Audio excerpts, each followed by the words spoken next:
Hey, Dr. Harcel, I'm good. Yourself? Yeah.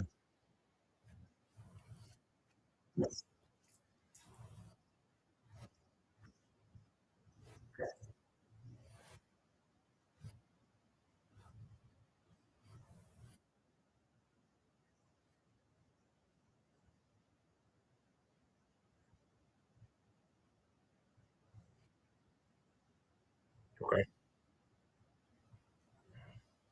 Okay.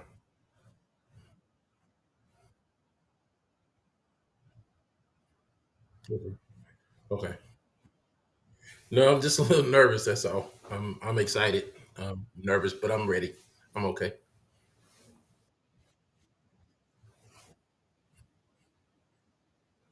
Mm. Okay.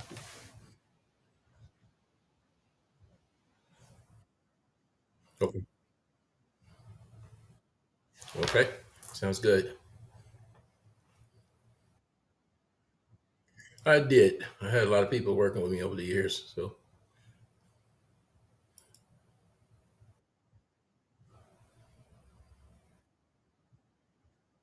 okay.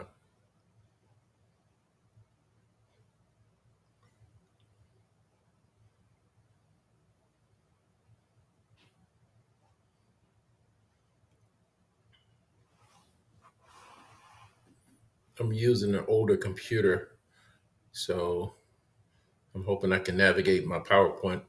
Okay. Quick question. I do have some speaker notes on it, and I'm going to present from a speaker view. Will I have the power to do that? I'll be okay to do that, right? Okay. Okay. Okay. Um. Yeah, I guess I do. Put a secondary computer here.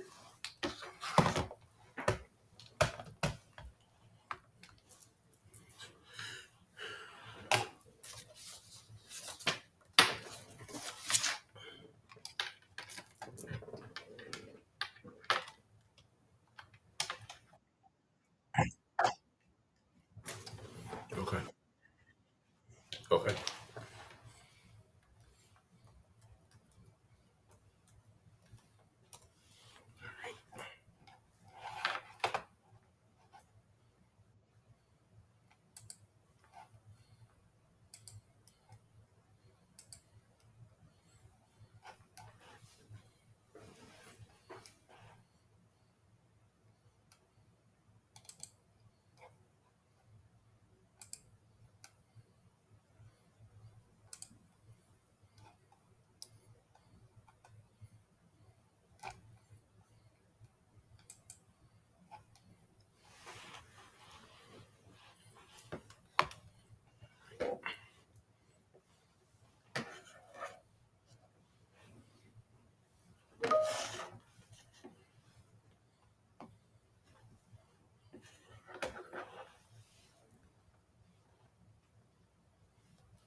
Everybody.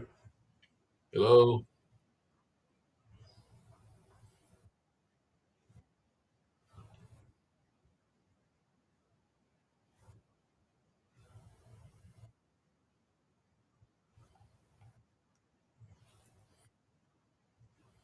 Hmm,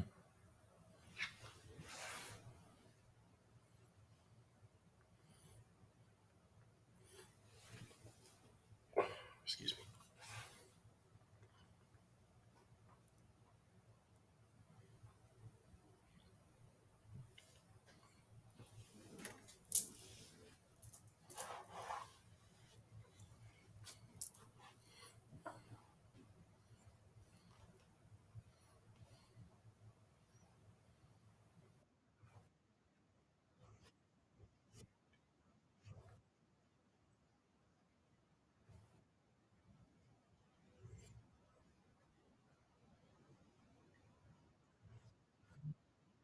Okay.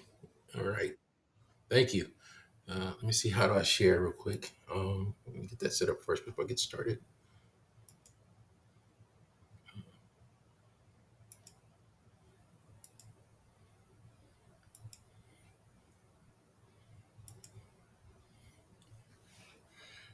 Okay. All right. Can everybody hear me okay? All right. All right. Hello. Go ahead.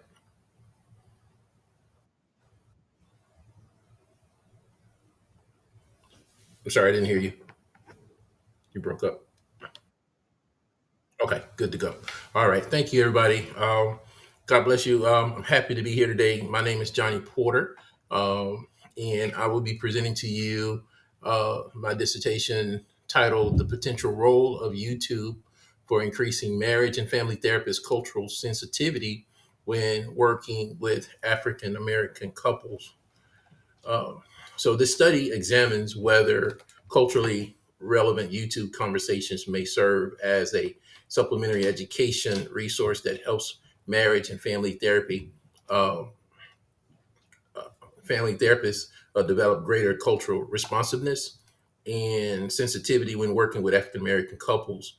And so this topic is important because African American couples often navigate relationship challenges within an existing complex historical, cultural, family, uh, systemic context that includes uh,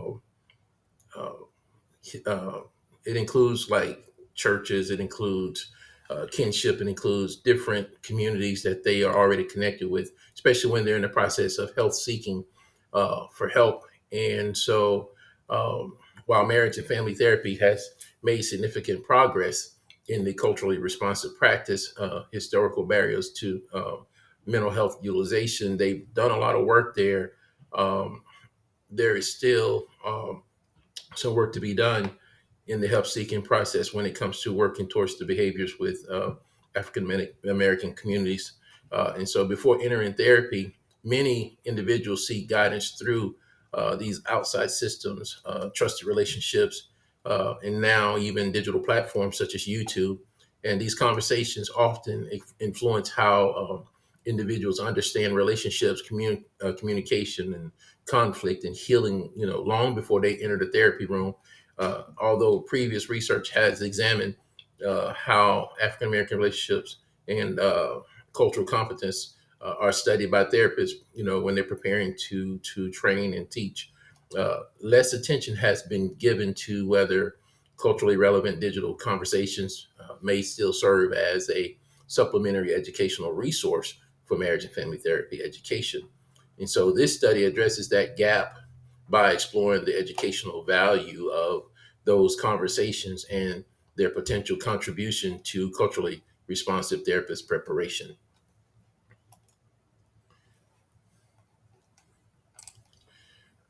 The problem addressed in this study is that little research, well, relatively little research, has examined how culturally relevant YouTube conversations have or may serve as a supplementary educational resource for marriage and family therapists working with African American couples.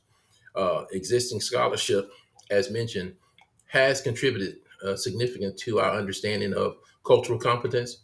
And however, less attention has been given to how culturally relevant digital narratives might support therapist education and culturally responsive clinical practice. So the gap, therefore, is not the existence of YouTube content, and that is not the focus today. Rather, it is our limited understanding of how those conversations may be used to strengthen therapist preparation and cultural responsiveness.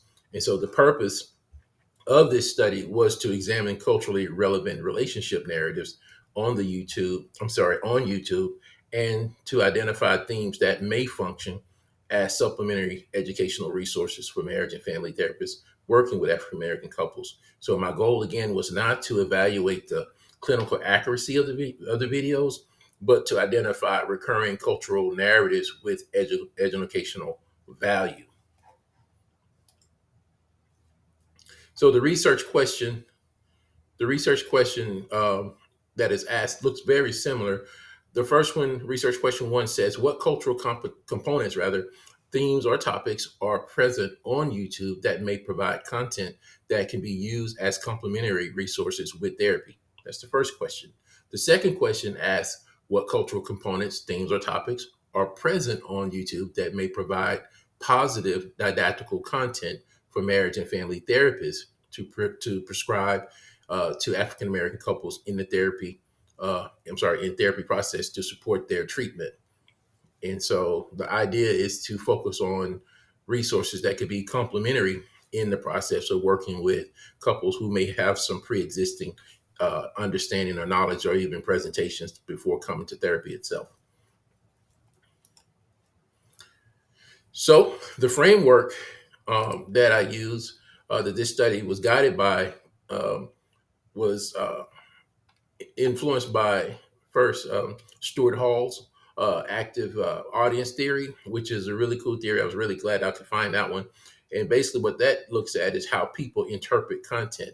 Then the second one was Kimberly Crenshaw's intersectionality theory.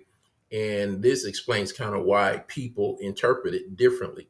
And I really like that one a lot because the historical value that Kimberly Crenshaw comes up with to kind of explain that even with Black women during the civil rights movement and slavery, they had a different output or experience versus the men. But it just goes to show that different people interpret experiences differently. And then I use a third framework, which was technology acceptance model, which was developed by Fred Davis, and he basically helps us to understand why YouTube was an accessible platform. And so typically people embrace this particular model because technology becomes useful and it's easy to use, and so that's something people typically uh, lean into.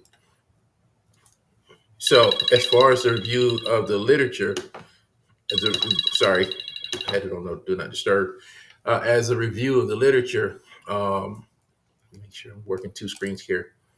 The literature established five ideas that led directly to this study: historical help seeking among African Americans and the need for culturally responsive therapist education.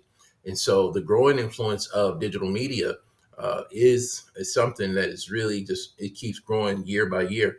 And so the importance of understanding African American relationships within their cultural context uh, was something that could be seen. And finally, the research gap regarding YouTube as a supplementary educational resource was something that was easily something that I could do and work on. And so I was able to tap into that gap due to that limited research as it relates to YouTube being an actual supplementary educational resource for preparing marriage and family therapists to work with African American couples and family systems.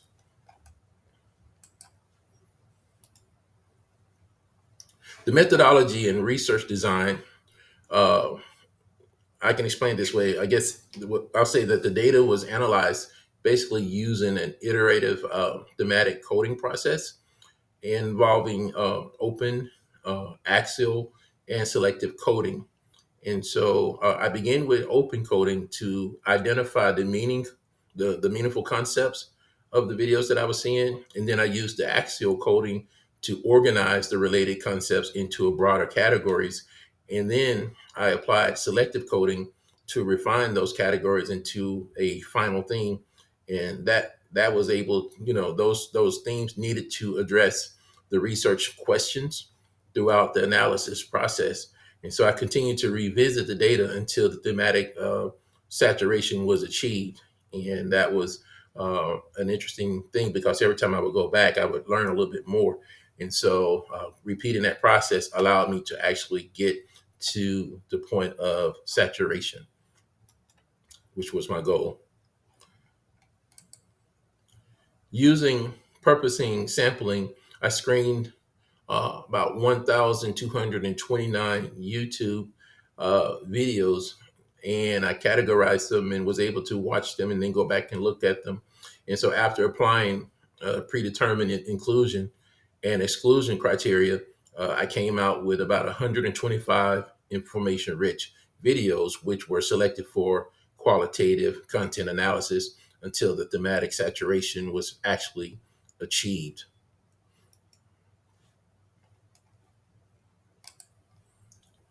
Now, the primary instrument used in my research um, was a researcher developed coding protocol, which was informed by the literature itself, the research questions, which I just mentioned earlier, and the three theoretical frameworks that I also mentioned. I use a web-based software called Deduce, which was a paid subscription. I used that software application, and then I switched over to Excel, which is Microsoft, and that supported the data organization. And so while all the analytic decisions actually stayed in my control, it remained my responsibility to make sure that I was involved with the decision making as far as the analytic process.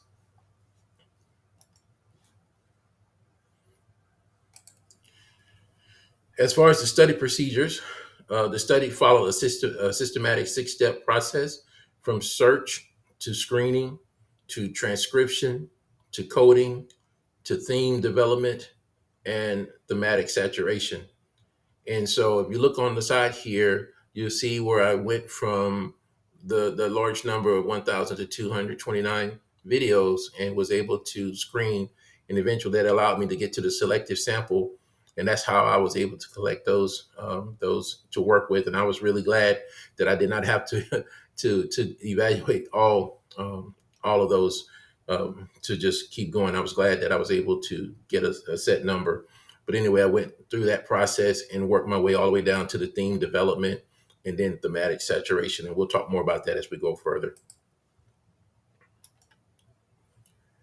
As for the data analysis, the data uh, that was analyzed, I'm sorry, the data was analyzed using qualitative content analysis through iterative, open, axial, and selective coding, as we've been talking about. And so that was the process for that.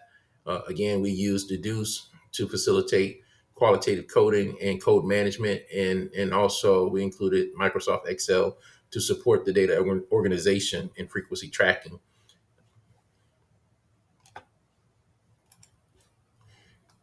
The study did have some limitations, as all qualitative research has limitations typically, and so the findings are content specific rather than that was the main limitation. Is the context? The findings are context specific rather than statistically generalizable, and that means that the study really uh, doesn't generalize. It's not every black person. It's content specific, and so the study examined publicly available YouTube content and additional creator or audience context.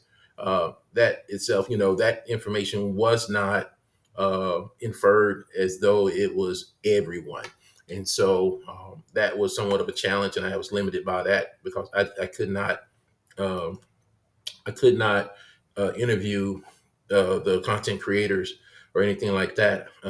And so, therefore, the findings should be understood as context specific rather than universal representation, because it's just not. So, according to the purpose of this study was to identify meaningful patterns and themes and not estimate their prevalence across a broader population. So, I was able to get past that, but I did recognize those as limitations. And I will keep moving for the sake of time.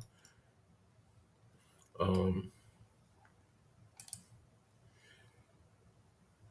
as far as the ethical assurances, I went through the process of the prior to data collection. There's a process where the study had to receive approval from the National University Institutional Review Board. And so here's my approval number.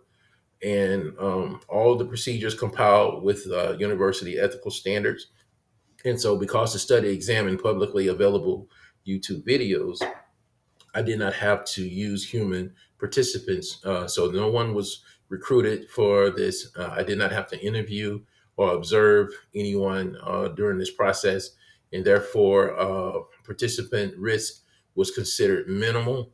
So, I didn't have to worry about that part. Although the videos were publicly accessible, I reported the findings ethically by emphasizing thematic analysis rather than individual content creators. And so all research materials were securely maintained in a password protected electronic storage device. throughout the whole process. And finally, I was able to address researcher positionality by maintaining reflexive journals. I'm glad I took a class on that, so that was very helpful. Analytic memos, I was able to do that, keep track of that. And then also, I had a pretty decent audit trail that I understood. It was kind of organized chaos, but I think I understood it well enough to get the interpretations. And so to remain grounded in the data. And so that was my goal, to just stay grounded. As far as the findings, this was important. The findings uh, presented in chapter 4 resulted from the qualitative analysis process.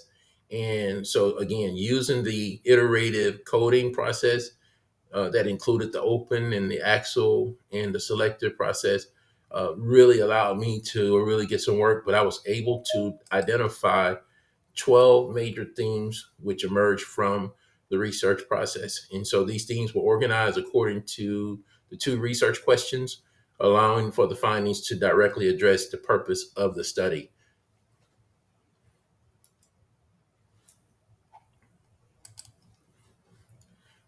I'll go over the research question again real quick for question one. Uh, question one, research question one, examine the cultural components present within YouTube conversations that may provide culturally relevant insights for marriage and family therapists working with African American couples. And so the findings demonstrated that these conversations extended well beyond relationship advice. They reflected broader cultural uh, I guess you would say, context in which identity, lived experiences, resilience, communication, and community shape intimate relationships were considered. And so those things were relevant, and it seemed to be important. And so these six major themes emerged. Those things address that in the research question. It actually addressed that particular research question. And so let's take a look at what we found. So here we found overall that the findings demonstrated that African American relationships, uh, African American relationship experiences are shaped by intersecting cultural, historical, spiritual, relational, and systemic influences that extend beyond the therapy room. And I thought at one point that it might be phenomenal, but I couldn't prove that. But I did notice that there were some commonalities in different places. And so rather than simply offering a relationship advice, these YouTube conversations that I was able to find reflected a broader cultural context in which identity, resilience, faith, communication, family, community, and lived experiences influence intimate relationships. And I did realize that these things are pretty common. Some of the things were very common. These feelings or these uh,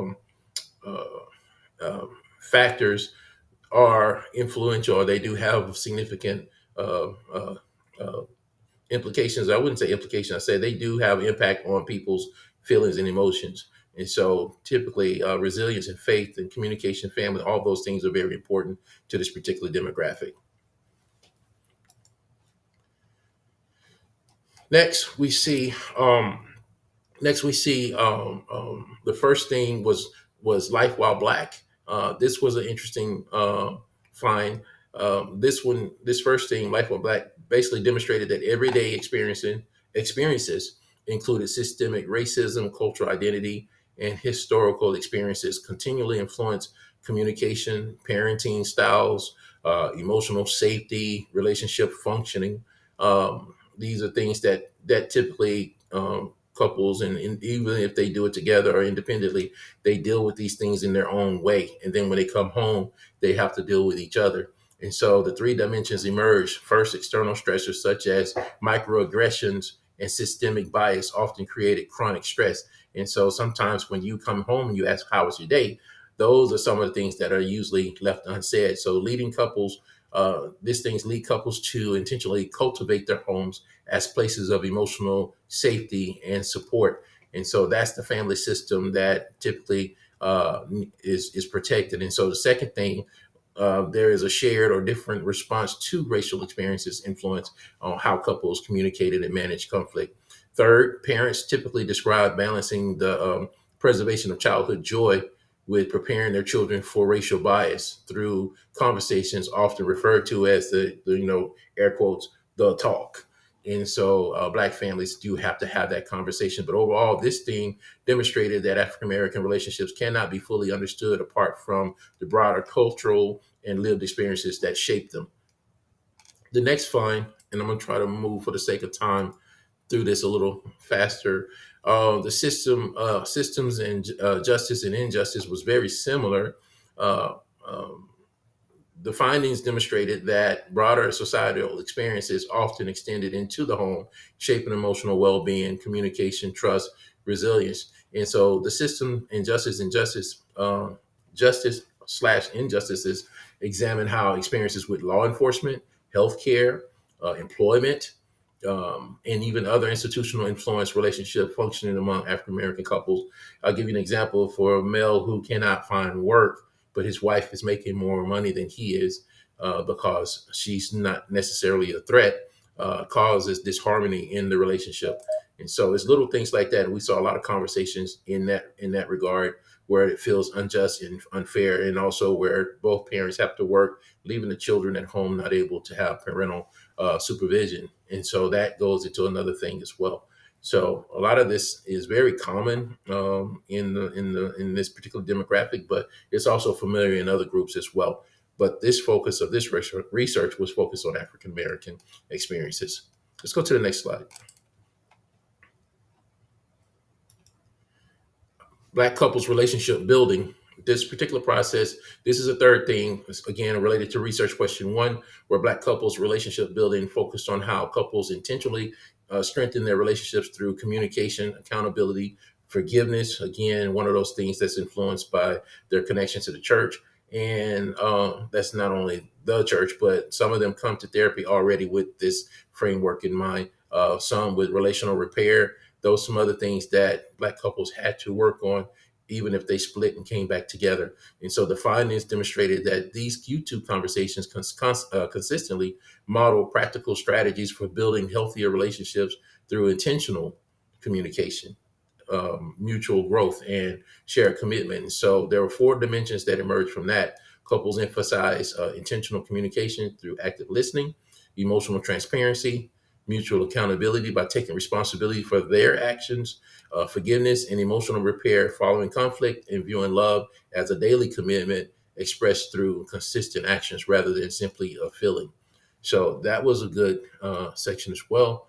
The next one was the section of men, as we are getting close to this end here. Explore masculinity, provider expectations, emotional vulnerability, and relational responsibility. And so this was good where the men were able to sit and share and talk. And so you had across the data set, married and divorced dating and single men shared practical relationship advice, affirm one another's experiences, challenge unhealthy thinking, and encourage greater personal responsibility and emotional growth. So that was another one. And then we had another category in research question one, which was theme number five, which focused on the facts of life. This was quite interesting. There was just a lot of people out there who just wanted to help people. And a lot of the things that were being said were really beneficial, possibly to couples and to family systems. And so the findings demonstrated that many YouTube conversations connected adversity with greater relational maturity, healthier decision making, and stronger personal responsibility.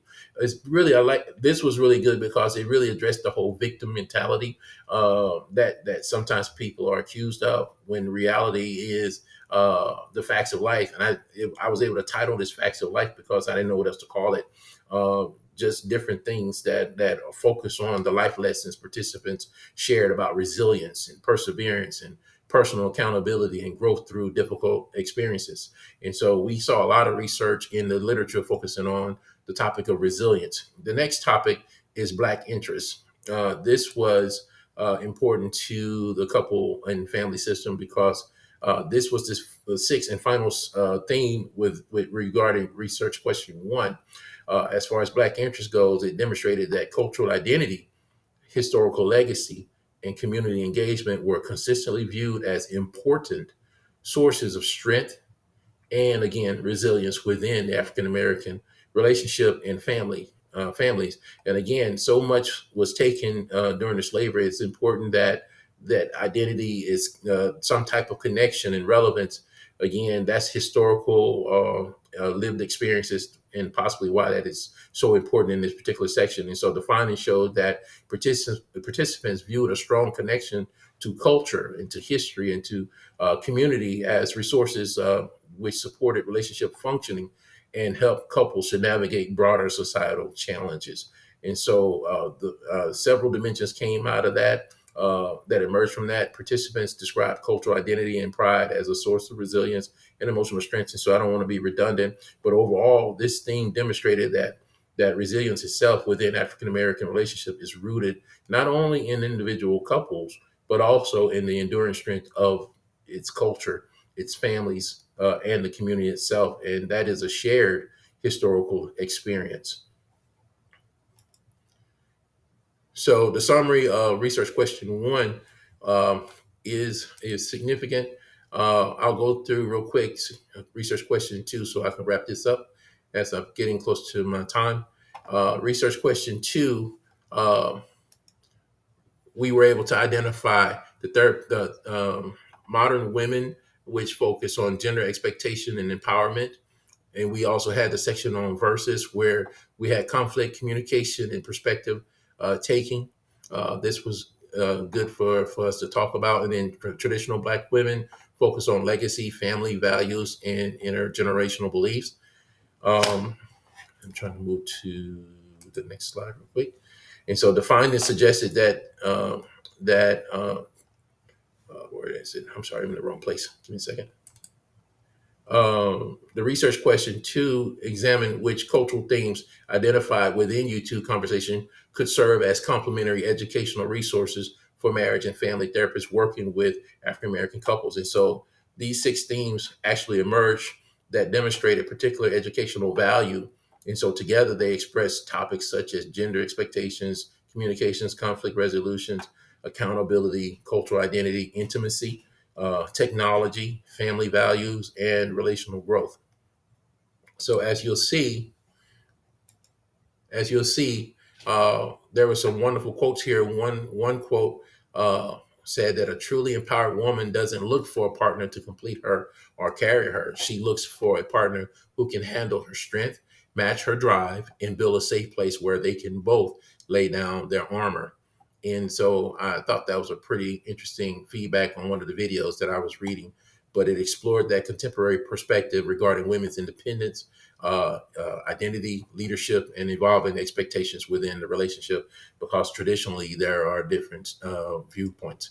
And the same thing with the verses where the couples may have some relational disharmony. It examined the contrast perspectives between men and women regarding relational roles, expectations, and accountability. And so I'll go to the last few and we'll move on. The Black couples relationship building, that was familiar. That was also one of the things in research question one, but this one focused on practical strategies that strengthen the healthy relationships through communication. And then the same thing with traditional Black women, highlighted cultural traditions, emphasizing family respect, heritage, nurturing, and intergenerational values. And what I thought was quite interesting when you look at the same thing for traditional white women, it was very similar. However, there was a cross-cultural comparison used by the creators when discussing gender roles, family values, and relationship expectation. And one of the things that was really cool that happened, that number of videos started dwindling because I started noticing that a lot of the same things that the Black women was experiencing, some of the white women were experiencing, and it started blurring into the same categories. And so that I was starting to reach saturation pretty quickly in this particular group. And also for modern women, a lot of the white women also matched in that category as well. So it wasn't just Black women only in the modern women section. And so this was quite interesting during this particular research. I thought that was interesting. And then the sixth and the final finding was dealing with empowerment of accountability. And that was really good to see. this particular video, this particular slide just kind of showed how empowerment and accountability focus on healing, personal responsibility, emotional maturity, forgiveness again, and intentional relational growth. And the findings demonstrated that culturally relevant digital conversations consistently encourage personal accountability. And I saw a lot of videos that kept saying you need to go to therapy, you need to seek therapy, you need to get help, work on this, work on that, and it was very positive.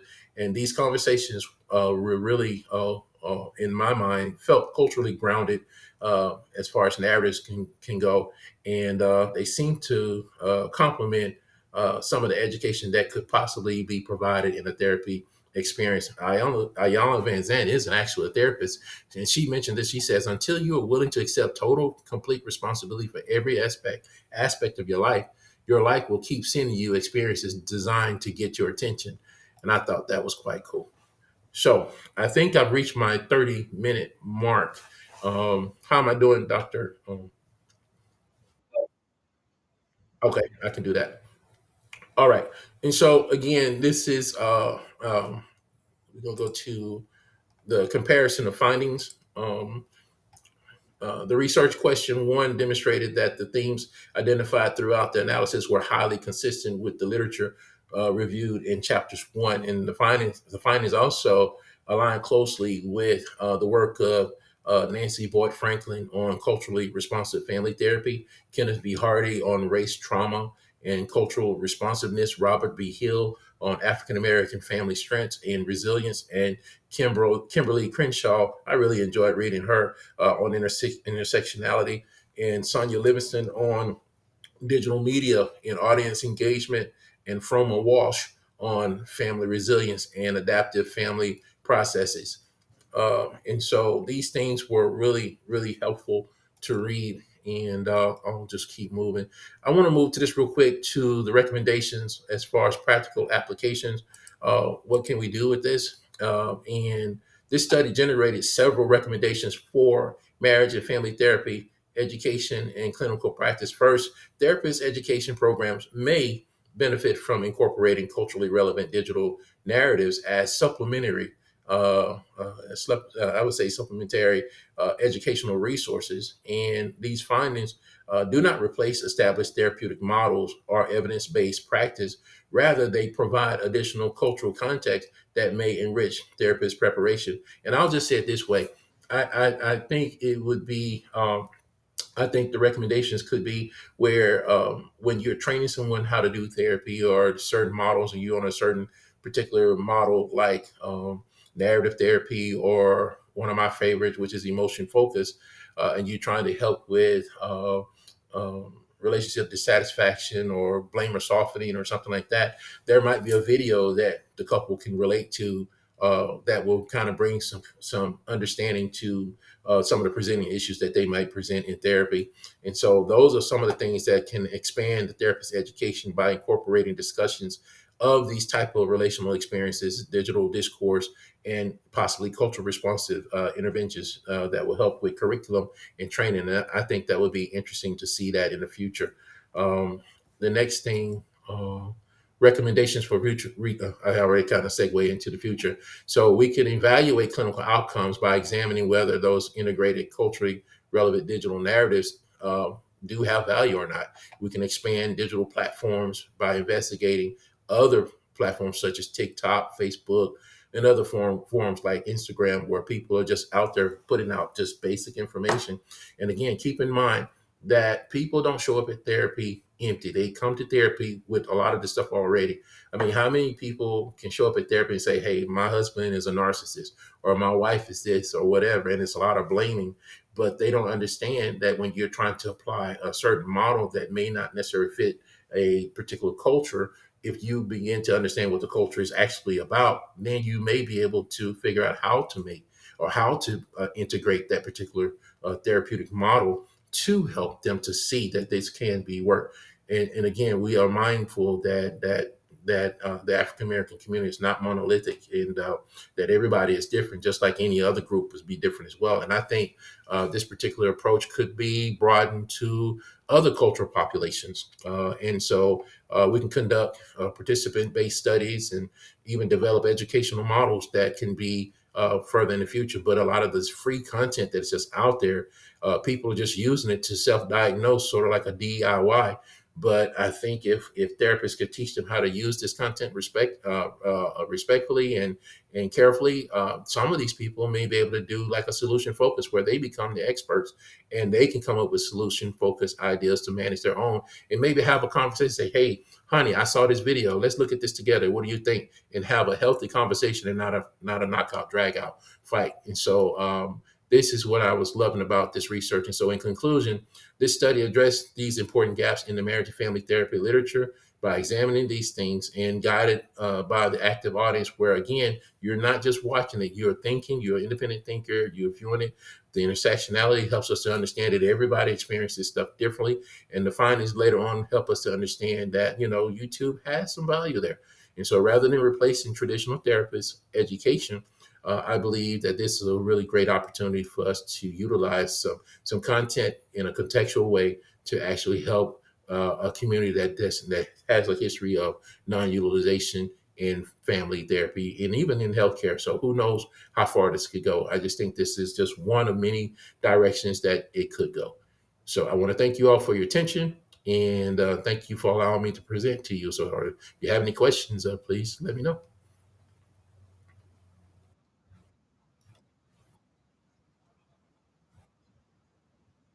Okay.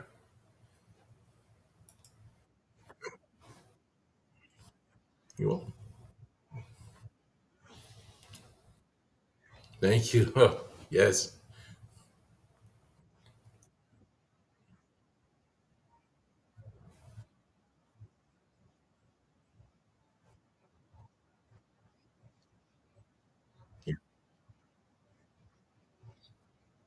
Thank you. Thank you so much.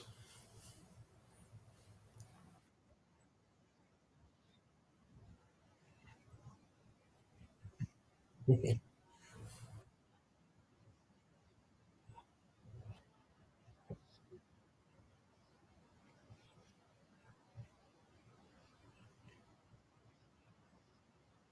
you.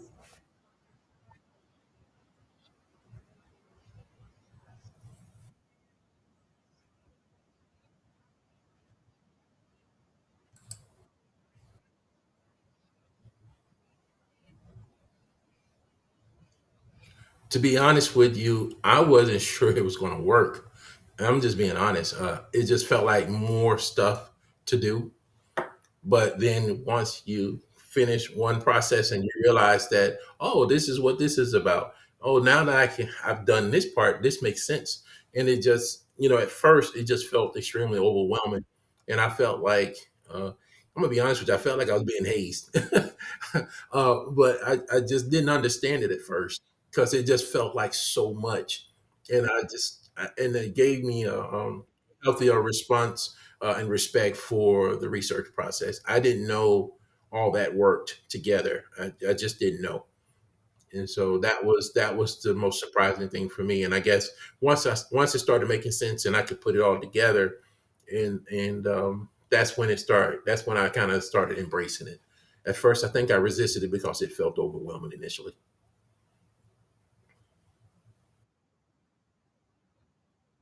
Yeah,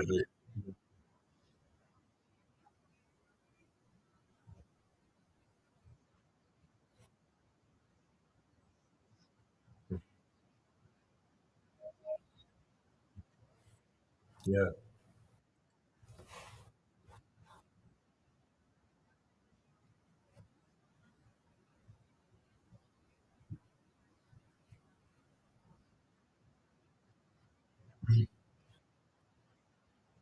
Hmm.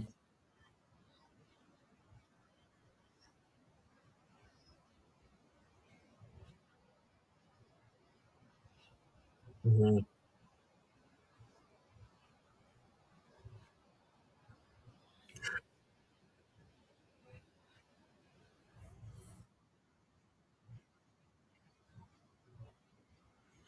Yeah, I was wondering, the same thing because I was able to pick up on it. Now, mind you, I'm also an ordained minister, and so there was a level of discernment that I could pick up easily upon, and I could see that. But I noticed that if there was a transgression or some type of um, uh, relational disharmony that was there, either one person was begging for forgiveness and the other one was denying it, and so I could see that happening.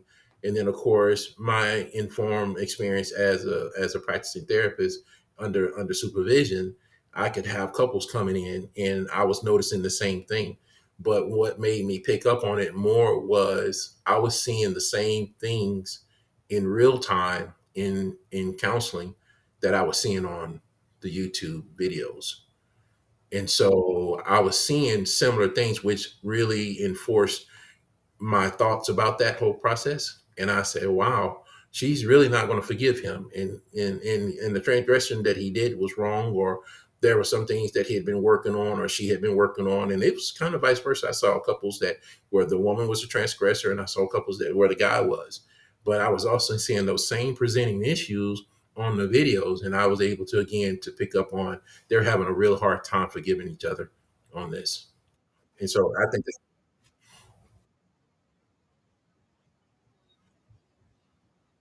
yeah, I did notice my observation was that most of the persons who was having issues with that, they understood the concept of forgiveness, and either they still withheld it or they weren't willing to forgive because they've done it so many times before. So I noticed that they had some type of ground foundational understanding of forgiveness, which stemmed from their relationship to church, to religious. So I noticed that, but I did notice that even in the videos, I could tell that some of the language that they were using was actually church language, and I could pick up on certain what's the word I want to say? There are certain terms that they use that's really kind of church speak. And if you ever been in a church environment, you know where that language is coming from. It's almost like if somebody says God is good, everybody knows to respond all the time. And then if they say all the time, everybody knows in the black community to say God is good. And so it's like it's just one of those things we all know. It's an unspoken, but it's already generally understood. Mhm. Yes. Hmm. Hmm.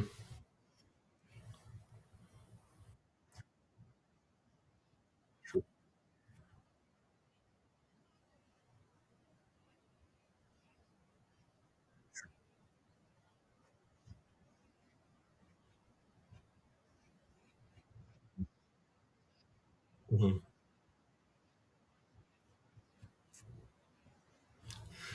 Well, I think from an intersectional perspective, I think it was more of a men versus women type of thing.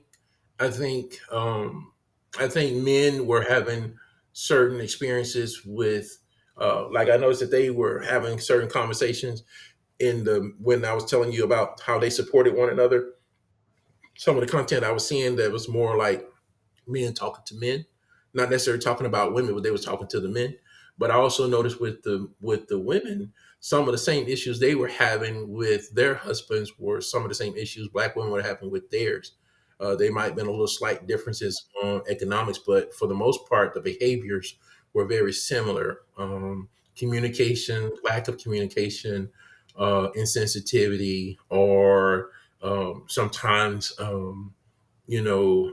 just how one was treated or something like that. It was just different little things. And I began to notice that, this could be similar to something that black women go through too. And I found myself quickly not wanting to look at black and white anymore because it just didn't make sense. I was working too hard to try to make it divisive. It just wasn't. And I didn't need to spend a lot of time trying to make it so.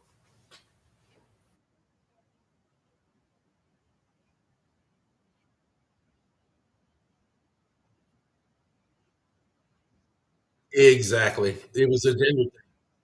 Yeah, it was, and I was kinda surprised at that, but not surprised at the same time. But then I looked over in the men's section and I said, "Man, that white brother is going through the same thing that black brother's going through. And so I was seeing some of the similar things. And I said, well, there's some stuff going on there. And it kind of made me proud of what I was working on, because I said, well, this could probably expand beyond the black community if we started using this, because I'm thinking the content creators out here who are making this stuff, they don't care. They're white, Hispanic, black, they're all kinds of groups. They're talking about this stuff. So I can see this actually expanding beyond the black community. But of course, with me working on this research, I don't know how many of my professors had to keep telling me, John, you can't save the whole world. Just focus on one group and just stay right there. And I wanted to kind of like spread out, but I had to narrow and zero in on just this particular demographic. And so, but yeah, I started seeing that this is not uncommon, but it just kind of actualizes in a different way for different groups. And so I think that's why the cultural competency part is so significant, because if somebody else from a totally different group did the same process and research, I bet they would come up with some interesting stuff too. You're welcome. Thank you.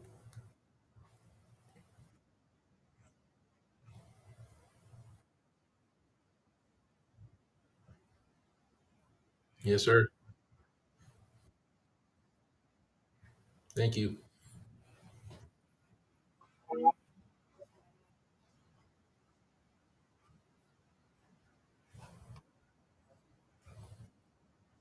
Yep, I sure can. I can tell you. Give me just a second and pull it up.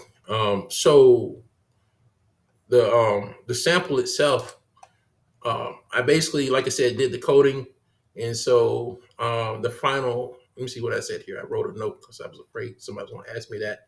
So throughout that analysis, I continued to compare uh, videos with each other, and so basically, when I went through that whole process of just the coding and the actual and all that kind of stuff, by the time I got it done, I chose uh, out of the 12 themes, I chose so many videos from each of those themes. And that's how I came out to the 125. So out of the 12 themes, there are a certain number of videos that represented each theme. And I was able to go through and break those down. But that's how I got to that point. Hmm.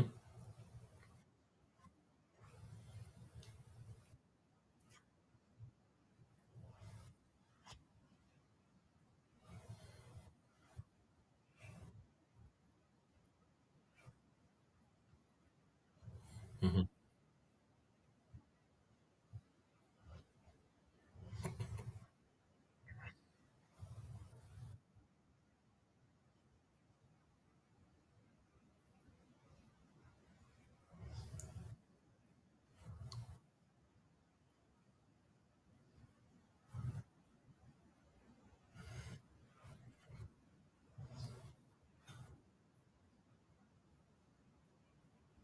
Yeah, be honest with you, I had to really work with the algorithm. I had to work against it too, because the algorithm starts picking up what you typically watch.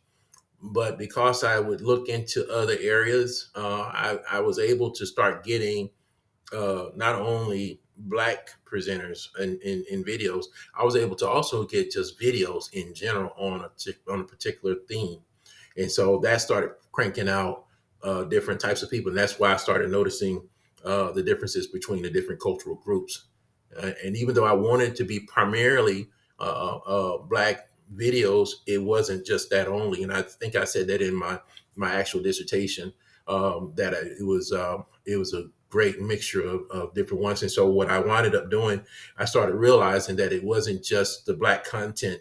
I wanted content that was relevant to the black experience. And so I was able to use the transcripts to determine, and some of the same wordings and some of the same themes were coming up. And I said, well, that's relevant because we go through that too. We experience that too. Yeah.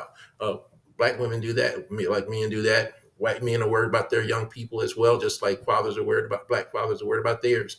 There is only a little difference as far as safety when it came to the justice and injustice part. There were some issues there.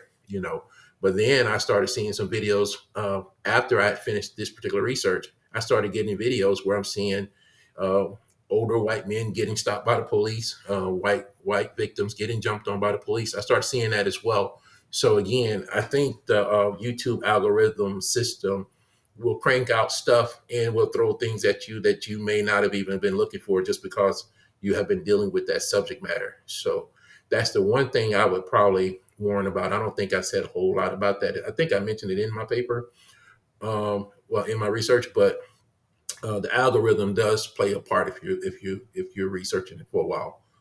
It's kind of hard not to be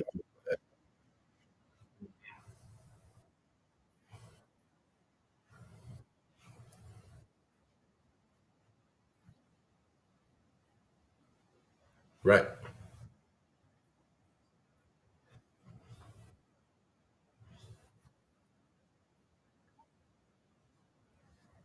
Hmm.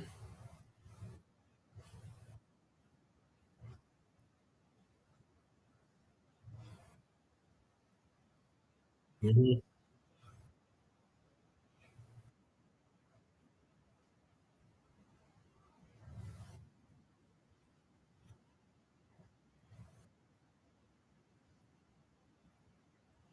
I think that's going to be a challenge, but I think there's an opportunity to provide education because I think even in therapy we do a lot of teaching as well, and so we would probably do some exercises and things like that. I actually am a big fan of psychodrama, and one could actually go into to that area of psychodrama as a model and show how one can act out that process, or you can even do Gottman. But the thing is, even with Gottman, you can actually do the stage approach where you can have them to act it out what they're looking at, and just kind of have them to make sure they stay in the booth, but to engage in that conversation and stuff like that. You can deal with all that, but I think there's a lot of educational opportunity and exercises if you do it as a didactic, and even do that with the couples. Where you're breaking it down. So it's not just you watching the video and then just sucking all that stuff in. You can actually embrace that whole uh, uh, um, you can deal with that other process as well as far as what's the other theory I was telling you about um, about Hall. I'm sorry, not Hall. My mind just went crazy. As far as my, give me a second. It's right there on the tip of my tongue. What is it called? What they call it? What they call it? Active audience theory. There it is. Yeah, you can actually teach them active audience theory concepts and practices and let them know that before we even engage into this, we got to teach you how to do video safety, sort of like gun safety. We want to teach you so you don't hurt yourself. How to look at this with a critical mindset and to be a critical viewer, a critical thinker, and to talk it out instead of arguing and fighting out, whether you agree with something or not. But the main thing is just to make sure that there is not a lot of accusatory behavior. And that's why I think I like emotional focused therapy so much, because it does focus on blame or softening. And that's how you know you're doing well. That's how you know you're making progress in your therapy process if you are seeing less of the blaming process going on. So I think there's a great opportunity for some teaching, though. That's where I'm at with that.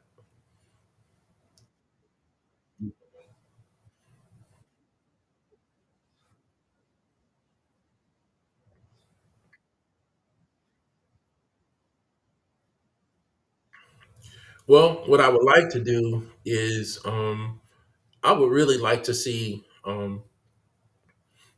I guess I would like to write on it a little bit more, but I would love to see some of this possibly be actually used or even more research from it. That's what I would like to see. As far as me, um, I think I don't really know what I want to do with it yet, but I definitely want to keep working on it. I still want to talk about it some more. I would even love to see this at a HBCU or something like that. That was something I definitely found quite interesting. By the way, I was at one point in this journey, I had thought about I had thought about switching schools because I was really struggling.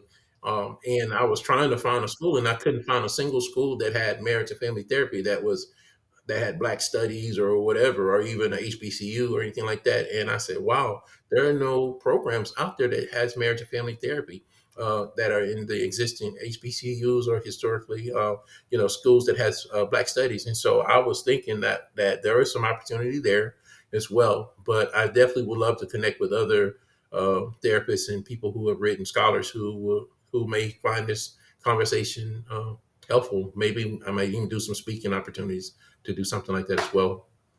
So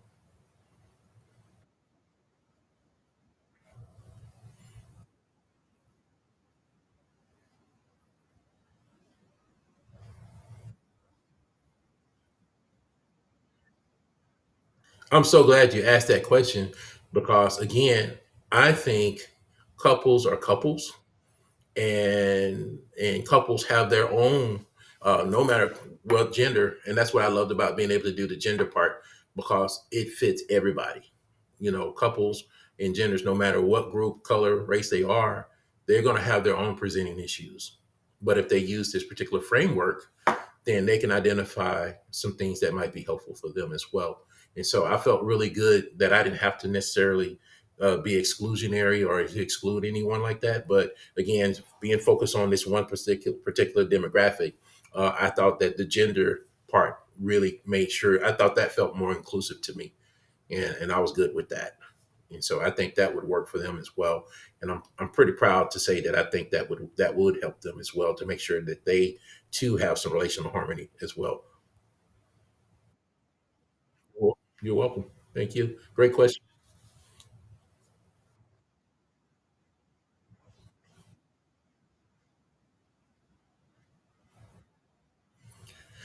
Oh man, I think if I knew what I knew now, um, I think I would have worked a little harder in the beginning part. I struggled. I struggled with my own biases and my own stuff. I kind of got in my own way a lot in the process. I was trying, and then of course, I didn't understand the whole academic part of this. I've gotten two master's degree at the same time, and this was unlike anything I've ever done at this level. And I wouldn't call myself an experienced writer, but I've learned a lot in writing this dissertation. I've learned a lot, and so a lot was required of me. I just didn't know that it was going to take this long. In fact, when I started this journey in 2015 of December, my kids were still small, and so I've had two kids graduate since I started this program. It's December will be 11 years I've been on this journey, and so yeah, I didn't know it was going to take this long. So I told my church the other day I'm counseling Sunday school. At least I won't be at Sunday school after this because I'm kind of done with school at this point. But I'll be all right in a few weeks.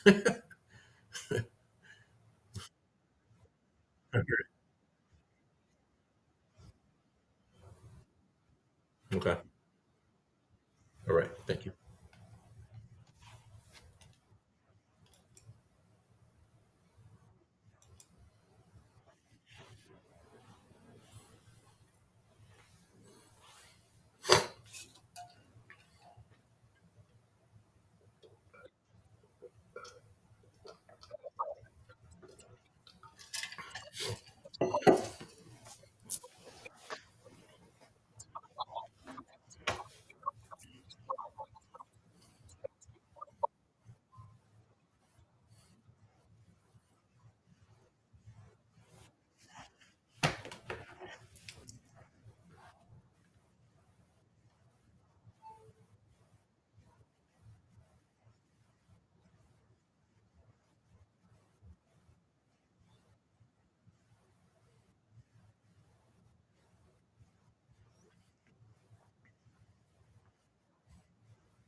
Yes.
Yes, sir.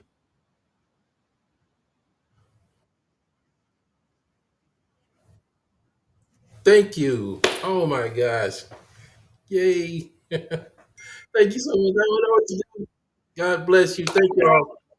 Thank you so much, everybody. Thank y'all for your help. Thank you so much, Dr. White, Dr. Banks, Dr. Hartsell. Thank y'all so much for pushing me and getting me to this point. This was challenged, but I thank you so much for sticking with me. Thank you so much. Absolutely. Thank you so much. Thank you. Thank you, everybody, for attending. Thank y'all. Thank you, everybody. Dr. McGregor. Thank you, everybody. Thank y'all. Thank y'all. Thank y'all for jumping on. Thank you, Dr. Tim. Thank, thank y'all. Thank you. Thank you, everybody. Thank you so much. Thank, thank you, everybody. Thank y'all. Thank you, everybody. Thank y'all. Thank y'all, everybody. God bless you. Thank you so much. Thanks, everybody.